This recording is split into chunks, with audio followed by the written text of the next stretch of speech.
Hello everyone, आज आप सभी का स्वागत है। We are going to start our new series internal security. This series would be useful for UPSC mains, state services, MPPSC, UPPCS mains. Internal security का अलग से चैप्टर होता है। UPSC interview and most importantly UPSC CAPF का written as well as in interview. Okay, so today we are going to start from our new topic, security forces of India, है ना। security forces of India that comes under MHA। MHA के अंदर अंदर जो security forces वगैरह आती है उसके बारे में हमें डिटेल में बात करना है। ठीक है, तो अब हम यहाँ से बातें शुरू करते हैं। नेक्स्ट स्लाइड की तरफ आते हैं। देखिए, इंटरनल सिक्योरिटी ऑर्गेनाइजेशन में मेन आपकी फोर्सेस कौन कौन सी होती है। तो जो इंटरनल सिक्योरिटी से डील करती हैं, इन फोर्सेस के बारे में हमें डिटेल में डील करना है। इंटरनल सिक्योरिटी की सारी चीज़ें आते हैं मिनिस्ट्री ऑफ होम अफेयर्स, जिसके अभी कौन है आपको पता है, मिनिस्टर अमित शाह जी हैं। तो इसमें मेन ऑर्गेनाइजेशन आती है आपकी CAPF, central arm police forces act, CMPF, central paramilitary forces. इनके बारे में हमें बात करना है, डिटेल में बात करेंगे। ये आप देख सकते हैं कि MHA के अंदर ये 8 एजेंसीज आती है। असम राइफल्स, CRPF, ठीक है, BSF, national security guard, ITBP, Indo Tibetan border force, railway protection force, CISF, सशस्त्र सीमा बल। इन सब के बारे में हमें डिटेल में बात करना है। तो हम चलते हैं नेक्स्ट स्लाइड की तरफ। सबसे पहले जो हमको डिफरेंस, जो मैक्सिमम लोगों को नहीं पता होगा, इवन जो एस्पिरेंट्स भी रहते हैं इनको भी ये चीज़ नहीं पता रहती कि central arm police forces CAPF और सेंट्रल पैरामिलिट्री फोर्सेस में एक्चुअल डिफरेंस क्या है। दोनों को हम इंटरचेंजेबली बोलते हैं, बट दोनों अलग अलग चीज़ें। देखिए, सेंट्रल आर्म पुलिस फोर्सेस को हेड कौन करता है? IPS ऑफिसर करता है, हमेशा IPS ऑफिसर करता है। इसमें डेपुटेशन में IPS आते हैं, IG, ADIG, ADG सब IPS ही रहते हैं यहाँ पे, है ना। ये आता है आपका मिनिस्ट्री ऑफ होम अफेयर्स के अंदर, पर ज़रूरी नहीं है कि पैरामिलिट्री भी आपके मिनिस्ट्री ऑफ होम अफेयर्स के अंदर आती है। दो मेन चीज़ें हैं, आपका MHA और IPS इसे हेड करेगा, मतलब पुलिस का जो एपेक्स रहेगा वो इसको हेड करेगा। इसके एग्जांपल्स क्या हो जाएंगे? BSF, CRPF, ठीक है, ITBP, CISF, SSB, सशस्त्र सीमा बल, ये सारे आ जाते हैं। ये आपके हो गए CAPF। अब अगर मैं पैरामिलिट्री फोर्सेस की बात करूँ तो इसमें दो आते हैं, इंडियन कोस्ट गार्ड और दूसरा कौन सा आता है आपका? असम राइफल्स। अब देखिए, इसको हेड कौन करेगा? मेनली असम राइफल्स को आर्मी ऑफिसर करते हैं और इंडियन कोस्ट गार्ड को उनके खुद के कैडर ऑफिसर्स रहते हैं। ठीक है, अब मैं मिनिस्ट्री की बात करूं, असम राइफल्स आता है MHA के अंदर और इंडियन कोस्ट गार्ड आएगा आपका किसके अंदर? Ministry of defence, defence ministry के अंदर आता है। इधर तक बात क्लियर? मैं मान के चल रहा हूँ, आगे चलते हैं। ठीक है, एक एक करके हम CAPF को डिस्कस करेंगे। सबसे पहले हम बात करेंगे बॉर्डर सिक्योरिटी फोर्स। BSF देखो कब बना था? 1965 में बना था, after second Indo Pakistan war. Pakistan war के साथ हमारा बॉर्डर सिक्योरिटी फोर्स बना था। पहले जनरली इधर स्टेट पुलिस बॉर्डर्स को गार्ड करती थी, उसके बाद लगा कि नहीं, एक सेंट्रल स्ट्रॉन्ग एजेंसी की ज़रूरत है जो कि इसको गार्ड कर पाएगी। ठीक है, इंडो पाकिस्तान और इंडो बांग्लादेश बॉर्डर को गार्ड कर पाएगी। ये मेनली किसको गार्ड करता है? Pakistan plus Bangladesh border. ठीक है, पाकिस्तान और बांग्लादेश बॉर्डर को ये मतलब एक तरीके से गार्ड करता है। अब देखो BSF का रोल क्या रहता है, पीस टाइम पे इनका मेन काम क्या रहता है। और मैं देखो अभी स्पेसिफिक रूल्स बताऊंगा, फिर आखिरी में जो कॉमन रूल्स सारे आपके ये CAPF central arm police forces के रहते हैं वो मैं कॉमन सबके बता दूंगा।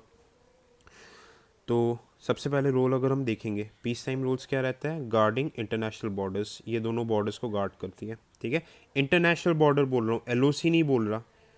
ठीक है, line of control, line of control क्या रहता है? आपके एक्टिव बॉर्डर्स रहते हैं। एक्टिव बॉर्डर्स में जहाँ पे लड़ाई धूम धड़ाका होती रहती है, जैसे अपने कश्मीर साइड वगैरह पे। LOC में कौन रहती है? आर्मी भी रहती है प्लस BSF भी रहती है। ठीक है, कश्मीर वाले साइड में। पीस टाइम पे अगर आप देखेंगे तो BSF सबसे आगे रहती है, उससे थोड़ा सा पीछे आर्मी रहती है ना। अगर कभी वॉर वगैरह हो तो रोल इंटरचेंज हो जाता है, आर्मी आगे आ जाती है और BSF पीछे चली जाती है। ठीक है, आर्मी और BSF इंटरचेंज हो जाते हैं। हाँ, बट BSF भी रहती है आज की डेट में, कि दूर से, क्योंकि आर्मी को टेरेन के बारे में पता नहीं रहता, आर्मी को असिस्ट करती है। मेन चीज़ ये रहती है, ठीक है। और डिफरेंट रोल्स क्या रहते हैं आज के डेट में हम देखेंगे तो इसके पीस टाइम रोल, ये देखिए बीएसएफ के पूरा ऑफिसर्स वगैरह खड़े हैं ये डिसिप्लिन में। और रोल्स वगैरह क्या क्या हैं बीएसएफ के आज के डेट में? कश्मीर में यूज़ किया जाता है, कश्मीर, जम्मू एंड कश्मीर में इंटरनल सिक्योरिटी में सीआरपीएफ आर्मी बीएसएफ रहती है। अप्रॉक्स 50,000, इनकी स्ट्रेंथ अप्रॉक्स 2.5 लाख्स है, ठीक है, 2.5 लाख्स है। तो इसमें से अप्रॉक्स कुछ कुछ लिमिट आपका 10-15 हज़ार कश्मीर में रहती है। 6-7 बटालियंस आपकी नक्सल एरियाज़ में रहती है, नक्सल एरियाज़ में रहती है, सीआरपीएफ को असिस्ट करती है, पर ये बहुत कम। Mainly BSF is confined towards आपका कहाँ पे? India and Bangladesh border. Other than this क्या होता है इसमें? ये यूएन पीस कीपिंग फोर्स में भी जाती है। खैर ये सारी चीज़ें मैं इकट्ठा बाद में बता दूंगा। This was all about BSF. आज भी बीएसएफ ये वर्ल्ड की लार्जेस्ट बॉर्डर गार्डिंग फोर्स है, largest border guarding force, LGBF, ठीक है। तो ये we talked about border security force. अगली हम बात करेंगे सबसे बड़ी सीएपीएफ। इसको कई बार देखेंगे आप, अगर न्यूज़ चैनल में बताते हैं it is the largest paramilitary, जो कि गलत है, ये पैरामिलिट्री नहीं है। सेंट्रल रिजर्व पुलिस फोर्स, ये अंग्रेजों ने बनाई थी 1939 में, ठीक है। इनका मेन एक्चुअल काम क्या है? अगर मैं टोटल इनके वर्क की बोलूँ, नक्सलिज्म को कंट्रोल करना, छत्तीसगढ़ दंतेवाड़ा में यही रहेगी। Internal security Kashmir, north east, ये सब जगह सीआरपीएफ रहती है। जहाँ पे भी कोई कहीं पे भी सिचुएशन बिगड़ती है, पुलिस से जब हैंडल नहीं होता तो ये सीआरपीएफ आती है, ठीक है। सीआरपीएफ सबसे डाइवर्स फोर्स है हर जगह, मतलब इलेक्शन ड्यूटी से लेकर कुछ भी चीज़ों में CRPF is always there for the service of nation, है ना। सबसे हार्डेस्ट सर्विस माना जाती है सीएपीएफ वगैरह में। अब मैं अगर इसकी बात करूं कि सीआरपीएफ, अच्छा हाँ, बीएसएफ में एक और चीज़ बताना भूल गया था। बीएसएफ की एक स्पेशल विंग होती है क्रोकोडाइल कमांडो, क्रोकोडाइल कमांडो नाम याद रखिएगा, क्रोकोडाइल कमांडो। अब सीआरपीएफ में अगर मैं बात करूं तो इस पे स्पेशल एक नक्सल बटालियन है, नक्सल फोर्स है कोबरा। ये जो सीआरपीएफ के ऑफिसर्स जवान वगैरह रहते हैं, इनके अलग से ट्रेनिंग होती है, बेलगाम में है, बेलगाम में ट्रेनिंग इंस्टीट्यूट है, कोबरा का इंस्टीट्यूट है। ये स्पेशली नक्सलिज्म को ख़त्म करने के लिए ही बनाया गया है, ठीक है। अभी एक बनाया गया special duty group and parliamentary duty group. ये मेनली इंपॉर्टेंट इंस्टॉलेशन, जैसे पार्लियामेंट में 2001-2 के आसपास अटैक हुआ तो उसके बाद से बनाया गया, ठीक है। वीआईपी सिक्योरिटी वगैरह के लिए एसडीजी वगैरह रहता है। एक ये रहता है रैपिड एक्शन फोर्स। आप लोग देखोगे ब्लू कलर में बंदे खड़े रहते हैं, जब भी कहीं दंगा वगैरह होता है, जब भी कहीं दंगे वगैरह होते हैं, ये वाले बंदे आ जाते हैं। 5-6 अप्रॉक्स 10 बटालियन है आरएएफ की। तो कभी भी, एंड ये एक्चुअली में एंटी राइट कंट्रोल फोर्स भी बोलते हैं। कहीं भी राइट्स वगैरह होने को होते हैं, सबसे पहले आरएएफ आ जाती है ना। सब सीआरपीएफ का पार्ट है। सीआरपीएफ की खास बात क्या है? Largest paramilitary force and most diverse मतलब फोर्स है ये, मोस्ट हर तरीके के आपको ऑपरेशंस वगैरह करने को मिलेंगे इसमें, है ना। अब अगर मैं आगे की बात करूं, so let's talk about Indo Tibetan border police. Indo Tibetan border police की बात करते हैं। आईटीबीपी, ये इंडो चाइना वॉर के बाद बनाए गए थे। इंडो टिबेटन, अब देखो हाँ, चाइना क्यों नहीं बोलते? क्योंकि हम तिब्बत को इंडिविजुअल प्रोविंस ही मानते हैं। ये कैमोफ्लेज में आईटीबीपी के बंदे खड़े हुए हैं। चाइना वॉर के बाद बनाया गया था। इनका मेन काम क्या रहता है? जैसे बीएसएफ का इंडो बांग्लादेश बॉर्डर, ये चाइना बॉर्डर को गार्ड करती है, इंडिया चाइना बॉर्डर को गार्ड करती है पीस टाइम पे। हाँ, आर्मी भी जो एलएसी रहती है, लाइन ऑफ एक्चुअल कंट्रोल, वहाँ पे आर्मी रहती है, वरना आर्मी इनके पीछे रहती है। वॉर टाइम पे आर्मी आ जाती है इनको असिस्ट करने के लिए इनके साथ, पर जनरली आर्मी 5-10-15 किलोमीटर पीछे रहती है एलएसी पर। और जितनी भी एक्टिव बॉर्डर्स हैं वहाँ पे आर्मी रहती है अलॉन्ग विद आईटीबीपी, है ना। ये सबसे मतलब टफेस्ट टेरेन माना जाता है, एकदम हाइट्स वगैरह पे पाई जाती है ना। इनके भी सेम काम है, कभी कभार इनसे नक्सल ड्यूटीज़ वगैरह भी कराई जाती है। एक्स्ट्रा फोर्सेस से इंटरनल सिक्योरिटी में कश्मीर वगैरह में भी लगाया जाता है। इलेक्शन भी कंडक्ट कराने को बोला जाता है। इसकी एक स्पेशल चीज़ क्या है कि इसके एम्बेसी गार्डिंग, जैसे कि अपना अफ़गानिस्तान हो गया, ईरान वगैरह में जो एम्बेसीज़ वगैरह है, उसको भी आईटीबीपी वगैरह गार्ड करती है ना। और इसमें, हाँ, इसमें जो कमांडो ग्रुप है उनका नाम है पैरा कमांडोज़। अगर आप देखेंगे पैरा कमांडोज जो महरून टोपी वाला आर्मी में भी होते हैं, और आईटीबीपी में भी पैरा कमांडोज होते हैं, महरून कैप वाले, ठीक है। Clear about ITBP. ये ऑल टाइम फेवरेट फोर्स सबकी central industrial security force.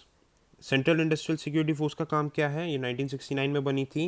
Actual mandate क्या है? जो पब्लिक सेक्टर इंटरप्राइज जैसे इसरो, बीएचईएल, ठीक है, ये सारे ऑर्गेनाइजेशंस वगैरह जितने भी पब्लिक सेक्टर इंटरप्राइज जैसे ओएनजीसी, इसको आप देखेंगे तो इसको कौन से गार्ड करती है?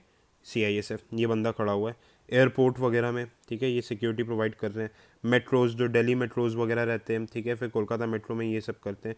2009 में पार्लियामेंट के स्पेशल एक्ट के बाद बोल दिया है जो बड़ी बड़ी प्राइवेट कंपनी जैसे टाटा हो गया, इन्फोसिस हो गया, रिलायंस वगैरह, इनने भी CISF को हायर कर लिया है कि आप यहाँ पे सिक्योरिटी दे सकते हैं। ये नक्सल एरियाज़ में भी रहते हैं, नक्सल एरियाज़ में भी रहते हैं, इंटरनल सिक्योरिटी ड्यूटीज़ भी करते हैं। ये तो सबका कॉमन है। नक्सल एरियाज़ में देखो, जैसे कि जो आपका दंतेवाड़ा वगैरह में जो प्लांट वगैरह है, NTPC वगैरह जो ये सब है, वहाँ पे ये सिक्योरिटी वगैरह प्रोवाइड करते हैं।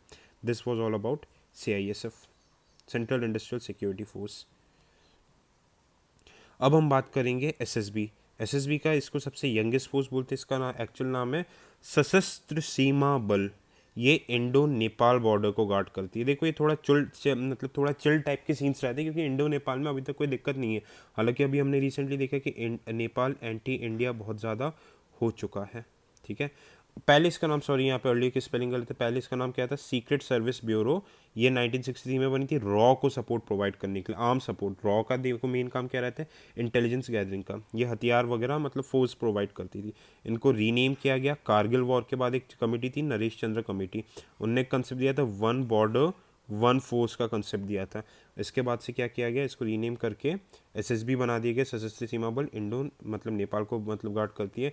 इसकी खास बात क्या, first border force to recruit women, औरतों को लेने वाली फर्स्ट बॉर्डर फोर्स है।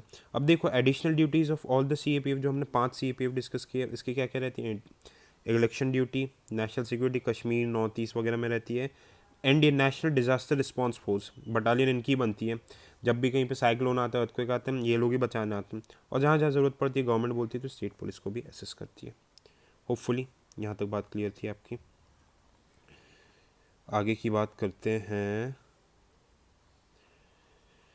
ठीक है। अब देखो इश्यूज ऑफ CAPF की बात करते हैं। बाकी की देखो 3 CAPF को मैं थोड़ा सा बाद में डिस्कस करूँगा, पहले इनको डिस्कस करूँ, रीज़न है इसका।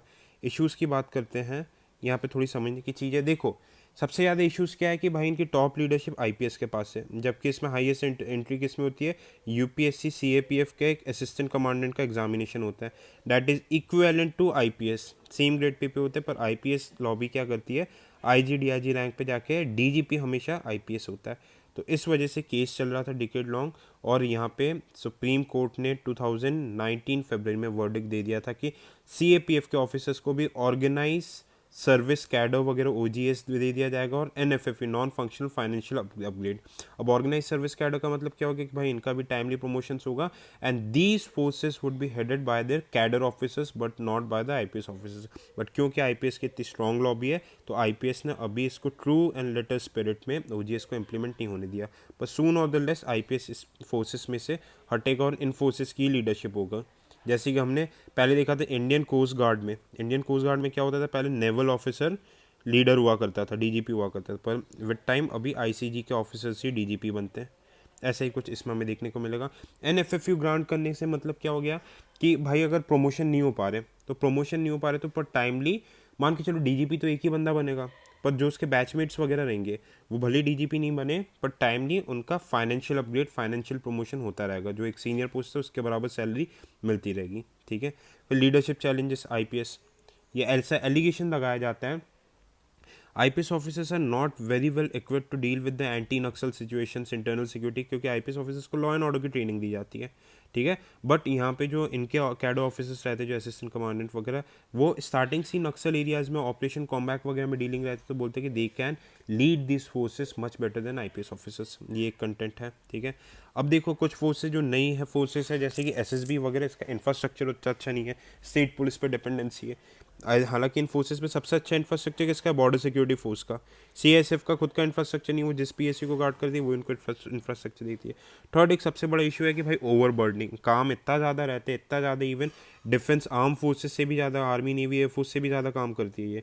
इतना ज़्यादा दौड़ाया जाता है इन लोगों को, और उस हिसाब से प्रॉपर कंपनसेशन रेस्ट वगैरह नहीं दिया जाता, तो इसमें बहुत फ्रस्ट्रेशन रहता है। और इन फोर्सेस में जवानों ऑफिसर्स के सुसाइड रेट्स वगैरह बहुत ज़्यादा है। किसी भी फोर्सेस में जवानों मतलब ऑफिसर्स के सुसाइड रेट्स रहते ही रहते हैं। समझ में आई बात। तो ये हो गया इश्यूज़ विद द, क्या हो गया आपका, CAPFs, ठीक है।